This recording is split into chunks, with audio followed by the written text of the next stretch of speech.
আসসালামু আলাইকুম ওরহমতুল্লাহি ওবরাকাতুহ।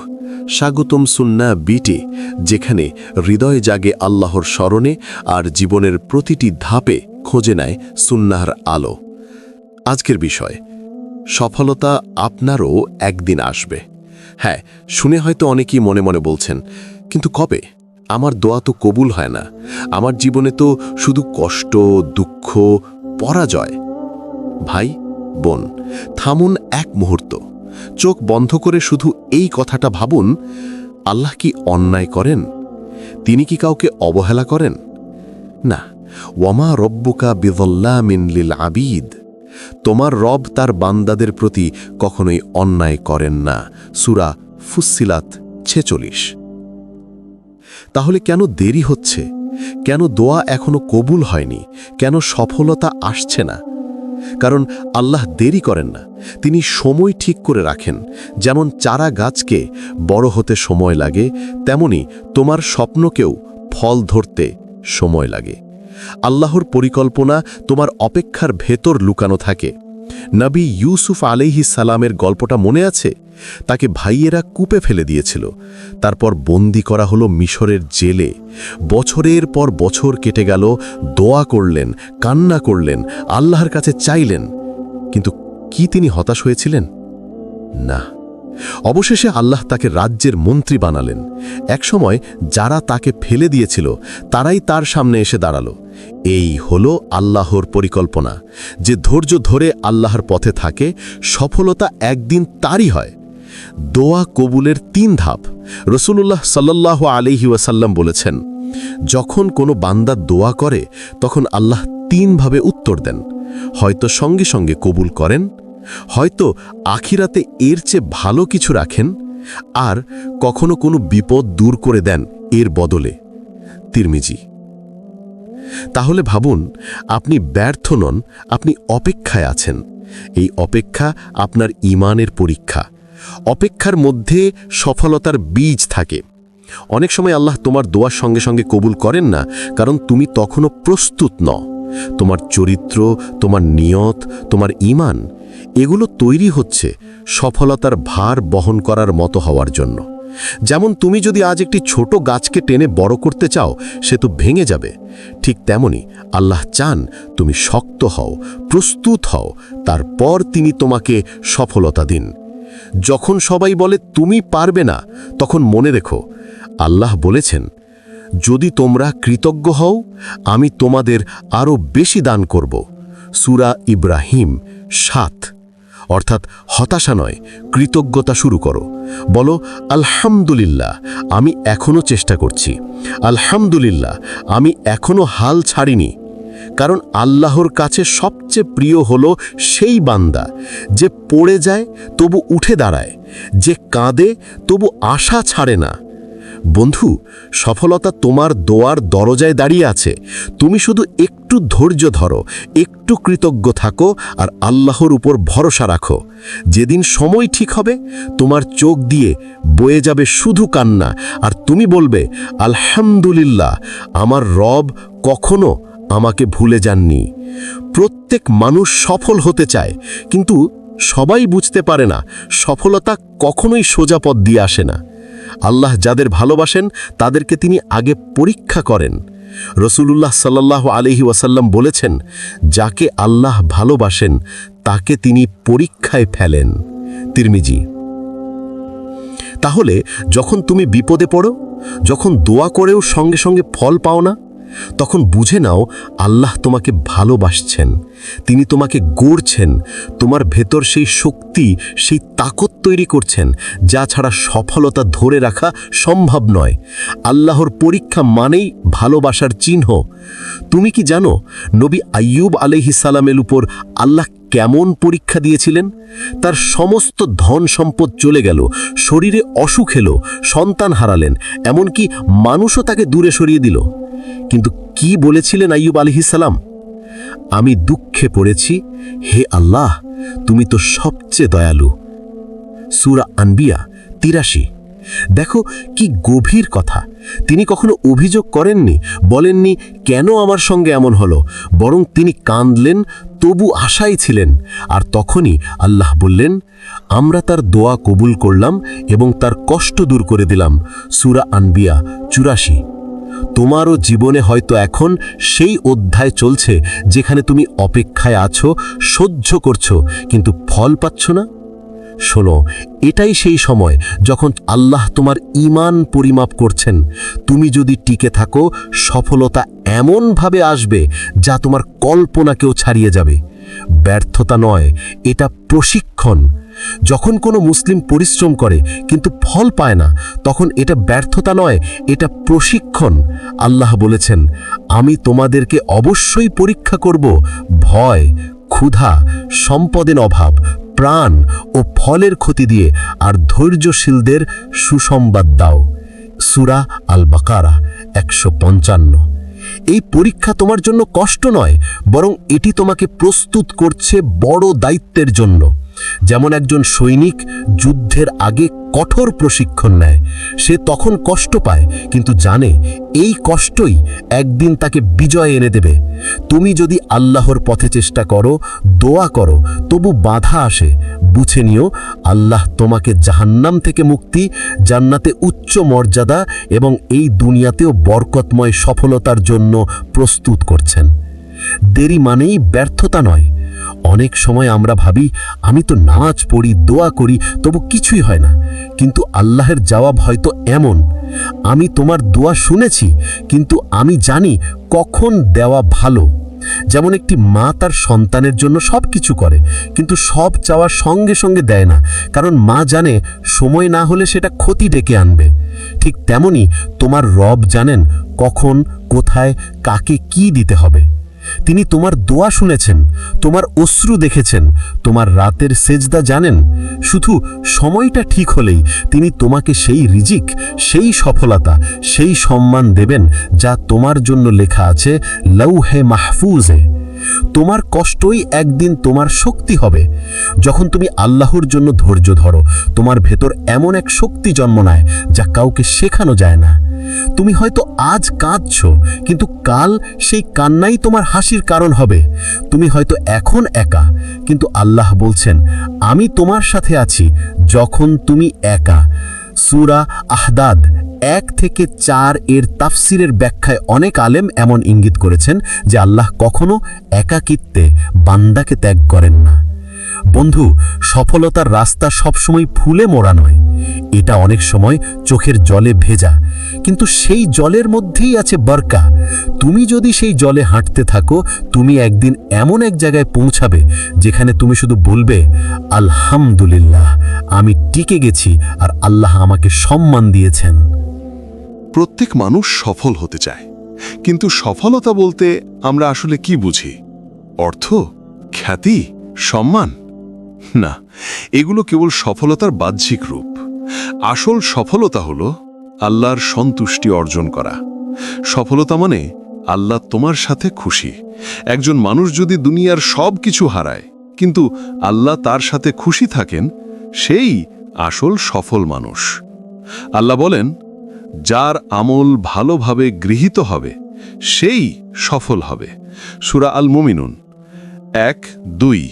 দেখো, আল্লাহ যার ঘরবাড়ি আছে, যার টাকা আছে তা বলেননি, বলেছেন যার আমল ভালোভাবে গ্রহণ করা হবে। অর্থাৎ সফলতা নির্ভর করছে আল্লাহর সন্তুষ্টির ওপর, না যে দুনিয়াতে তুমি কি অর্জন করেছো তার ওপর। আল্লাহ প্রতিটি মানুষকে আলাদাভাবে পরীক্ষা করেন। তুমি হয়তো দেখো, কারো কাছে অর্থ আছে কিন্তু শান্তি নেই, কারো কাছে শান্তি আছে কিন্তু অর্থ নেই, কারো কাছে নাম আছে কিন্তু সুখ নেই। আল্লাহর এই বন্টনই তার হিকমা বা জ্ঞান ও প্রজ্ঞা। আল্লাহ বলেন, আমি কারো রিজিক অন্যের চেয়ে বেশি করেছি, যাতে তারা একে অপরের সেবা গ্রহণ করে। সূরা আজ-জুখরুফ ৩২। অর্থাৎ আল্লাহ প্রতিটি মানুষকে ভিন্নভাবে পরীক্ষা করেন। কারো পরীক্ষা টাকার মাধ্যমে, কারো পরীক্ষা কষ্টের মাধ্যমে, কারো পরীক্ষা ধৈর্যের মাধ্যমে, আবার কারো পরীক্ষা প্রভাব বা খ্যাতির মাধ্যমে। তুমি হয়তো ভাবছো, আমি কেন এমন কষ্টে আছি? কিন্তু মনে রেখো, তোমার পরীক্ষাই তোমার পরিচয় তৈরি করছে। তোমার এই সময়ের ধৈর্যই তোমার আগামীর মর্যাদার দরজা খুলে দেবে। সফলতার পথে হঠাৎ পাওয়া বাধাগুলোই হচ্ছে রহমত। আমরা অনেক সময় ভাবি, কেন এই কাজটা হলো না, কেন এই সুযোগটা হারিয়ে গেল? কিন্তু আল্লাহর পরিকল্পনা আমাদের পরিকল্পনার চেয়ে অসীম সুন্দর। কখনো কখনো যা আমরা হারানো ভাবি, সেটাই ছিল আমাদের জন্য রক্ষাকারী বরকা। রাসূলুল্লাহ সাল্লাল্লাহু আলাইহি ওয়াসাল্লাম বলেছেন, মুমিনের সব বিষয়েই কল্যাণ আছে। সে যদি সুখ পায়, কৃতজ্ঞ হয়, এতে কল্যাণ, আর কষ্ট পেলে ধৈর্য ধরে, তাতেও কল্যাণ। মুসলিম। তাহলে বোঝা গেল, সফলতা শুধু হাসির দিনেই না, কান্নার দিনেও সফলতা আছে, যদি তুমি সেই কান্নায় আল্লাহর প্রতি সন্তুষ্ট থাকো। আল্লাহর কাছে দেরি নেই, আছে সঠিক সময়। অনেকেই ভাবে, আমি এত দোয়া করি তবুও ফল পাই না, কিন্তু আল্লাহ বলেন, আমার কাছে দেরি নেই, বরং আমি সঠিক সময়েই দিই। তাফসীর ইবনে কাসিরে। ব্যাখ্যা, তুমি যখন দোয়া করো, আল্লাহ তখনই 3 ভাবে জবাব দেন।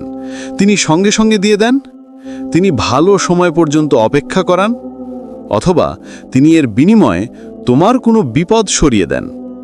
তুমি হয়তো এখন বুঝতে পারছো না, কিন্তু একদিন যখন পিছনে ফিরে তাকাবে, তখন বুঝবে যে আল্লাহর বিলম্বই ছিল আমার জন্য সর্বোত্তম আশীর্বাদ। ছোট আমল, বড় সফলতা। আমরা অনেক সময় সফলতা মানে বড় কাজ ভাবি, কিন্তু আল্লাহর কাছে বড় সফলতা আসে ছোট ছোট কাজের মাধ্যমেও। যেমন একটি নামাজ নিয়মিত পড়া, একটি গোপন দান করা, একটি মানুষের প্রতি হাসি, একটি মানুষকে কষ্ট না দেওয়া, এসবই আল্লাহর কাছে সফলতার চাবিকাঠি। রাসূলুল্লাহ সাল্লাল্লাহু আলাইহি ওয়াসাল্লাম বলেছেন, আল্লাহ সবচেয়ে বেশি ভালোবাসেন সেই আমলকে যা ছোট হলেও নিয়মিত করা হয়। বুখারী। তাহলে বুঝে নাও, তুমি যদি ধারাবাহিকভাবে চেষ্টা করো, প্রতিদিন একটু একটু ভালো হতে চাও, তুমিও একদিন সেই অবস্থানে পৌঁছাবে যেখানে আল্লাহ তোমাকে সফল বলে ঘোষণা করবেন। নিজের জীবনের তুলনা বন্ধ করো। আজকের যুগে মানুষ অন্যের জীবনের সাথে নিজের তুলনা করে হতাশ হয়ে যায়, কিন্তু মনে রেখো, আল্লাহ তোমাকে অন্যের মতো হওয়ার জন্য সৃষ্টি করেননি। তুমি আলাদা, তোমার জীবন আলাদা, তোমার রিজিক, তোমার সময়, তোমার পরীক্ষা, সব কিছু তোমার জন্য নির্ধারিত। তোমার দায়িত্ব কেবল আল্লাহর উপর ভরসা রেখে চেষ্টা করা, আর বাকিটা আল্লাহর হাতে ছেড়ে দেওয়া। বন্ধু, সফলতা মানে কখনোই কেবল লক্ষ্য অর্জন নয়। সফলতা মানে আল্লাহর পথে থাকা, ধৈর্য ধারণ করা, এবং যেভাবেই হোক না কেন হৃদয়ে আলহামদুলিল্লাহ জাগিয়ে রাখা। তুমি যদি এভাবে চলতে থাকো, তাহলে বিশ্বাস করো, একদিন তুমি এমন এক জায়গায় দাঁড়াবে যেখানে ফিরে তাকিয়ে বলবে, হে আল্লাহ, আমি বুঝেছি তোমার প্রতিটি পরিকল্পনাই আমার জন্য কল্যাণ ছিল। জীবনের এক কঠিন সত্য হলো, মানুষ তখনই তোমাকে অবমূল্যায়ন করে যখন তারা তোমার ভিতরের আলোটা দেখতে পায় না। তারা তোমাকে ছোট করে, তোমার স্বপ্ন নিয়ে হাসে, তোমার ব্যর্থতাকে উপহাসে পরিণত করে, কিন্তু তারা জানে না যে তুমি এমন এক পরিকল্পনার ভিতর আছো যা বানিয়েছেন স্বয়ং আল্লাহ রব্বুল আলামিন। আল্লাহ কাউকে ছোট হতে দেন না যাকে তিনি নিজে বড় করতে চান। তুমি হয়তো এমন অবস্থায় আছো যেখানে সবাই তোমাকে অবজ্ঞা করছে। তারা বলে তুমি কিছুই করতে পারবে না, কিন্তু একদিন তোমার সেই কান্নার রাতগুলোই প্রমাণ হবে আল্লাহ কারে সত্যিকারের সম্মান দেন। আল্লাহ বলেন, তুমি যাকে চাও অপমান করো, আর যাকে চাও সম্মান দাও।